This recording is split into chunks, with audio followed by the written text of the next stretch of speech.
The Betty and Barney Hill UFO Abduction Story from its Primary Sources by Charles Lear. The story of the September 1961 case involving the possible abduction of Betty and Barney Hill by UFO occupants has been related and examined in numerous publications and formats. It's an intriguing case and was the first of the late 20th century UFO abduction reports to receive serious consideration and publication by investigators. This makes it a case worthy of attention because the story told by the Hills couldn't have been influenced by previous abduction narratives. The main source for the abduction story that is focused on by most researchers, such as John Fuller, who wrote the 1966 book about the case titled The Interrupted Journey, is the tapes from the hypnosis sessions the Hills went through in 1964 with Dr. Benjamin Simon. Before that, the case was considered to be merely a sighting report. That's how it was presented by Walter Webb, the primary investigator, who submitted a report dated October 26, 1961, to the National Investigations Committee on Aerial Phenomena. After news of the Hills possibly having been abducted got out, Webb was moved to submit an updated report dated August 30, 1965, that contains the abduction account.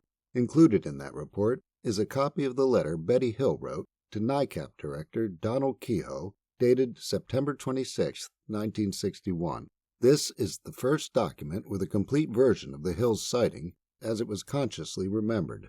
As for the abduction account, Webb included a copy of a 5-page document written by Betty a little over a month after the sighting that shows that it actually originated in a series of dreams Betty had on consecutive nights shortly after the encounter.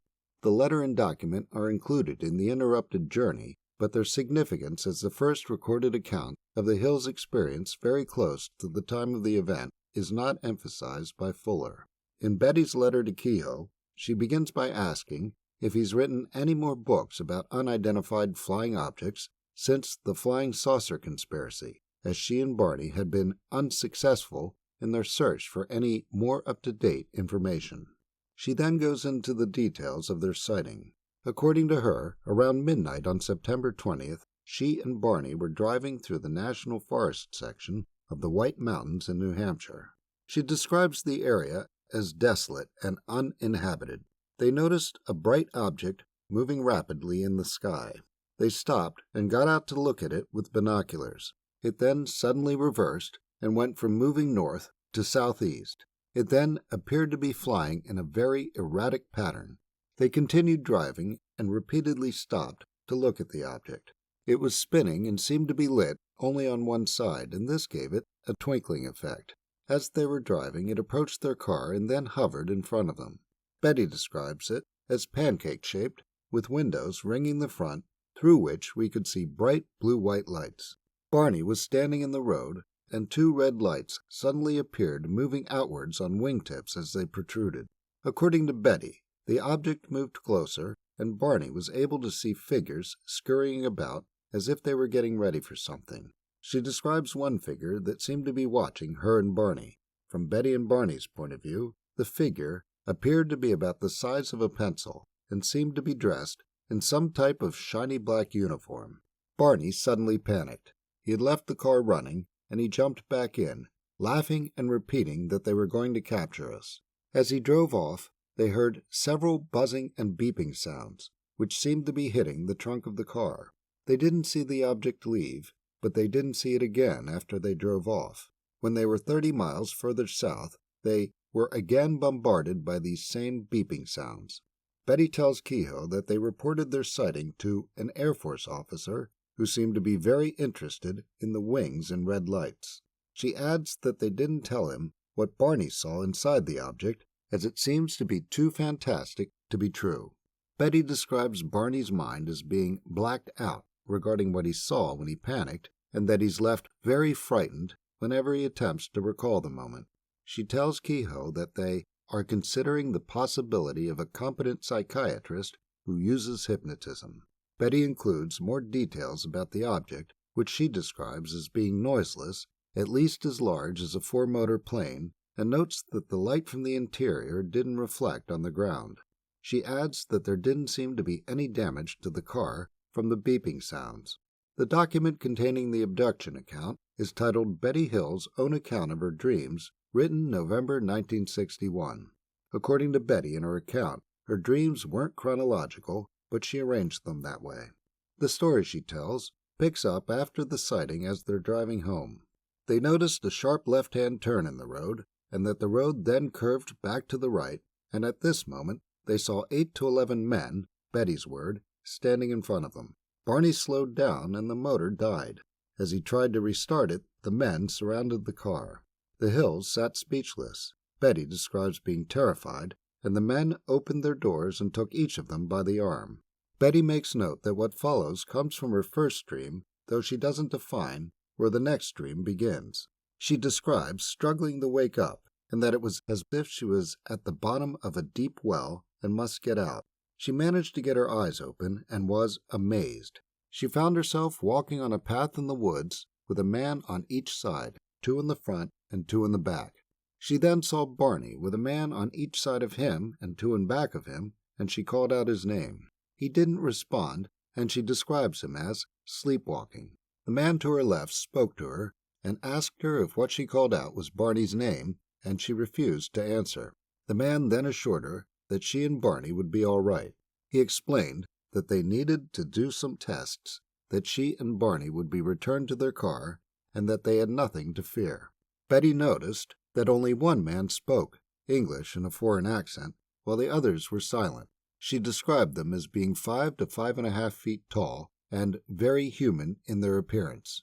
She wrote that their chests were larger than a human's and that they had large noses, like Jimmy Durante's. She described their skin as being gray, like gray paint with a black base, their eyes and hair as being very dark, possibly black, and their lips as having a bluish tint. According to Betty, they all wore similar, slightly gray-shaded navy blue clothing that she presumed were uniforms. They wore pants and had jackets that looked like zippered sports jackets, though she didn't see any zippers or buttons. They wore low slip-on shoes that looked like boots and caps, similar to those worn in the Air Force, but not so broad on top. They got to a clearing where there was a disc about as big as a house. Betty describes it as metallic, with no windows she could see, but she felt they were approaching it from the back. They stepped up to a ramp, and Betty got scared and refused to go further. The leader assured her there was nothing to be afraid of, and emphasized that the less she cooperated, the longer it would take to get back to her car. According to Betty, she shrugged her shoulders and agreed, since she had no choice, and thought they might as well get it over with. Betty and Barney were taken to separate examination rooms, and she protested until it was explained to her that they only had enough equipment in each room to examine a single person. Once in the room, she was left alone with a being she called the examiner. He asked what their ages were and what they ate, and Betty found herself trying to explain the color yellow as she was describing squash, but she couldn't make the creature understand. Betty told this same story almost word for word during the Hills hypnosis sessions, and this is examined in detail in Captured, the 2007 book co-authored by Betty's niece, Kathleen Martin, and Stanton Friedman. 3 details that came out of the hypnosis sessions that are repeated throughout the literature on this case also showed up first in Betty's dreams.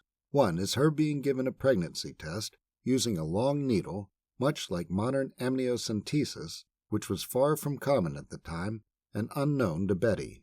Another is the leader pulling at Betty's teeth and being confused that they didn't come out like Barney's, whereupon Betty explained that Barney had dentures.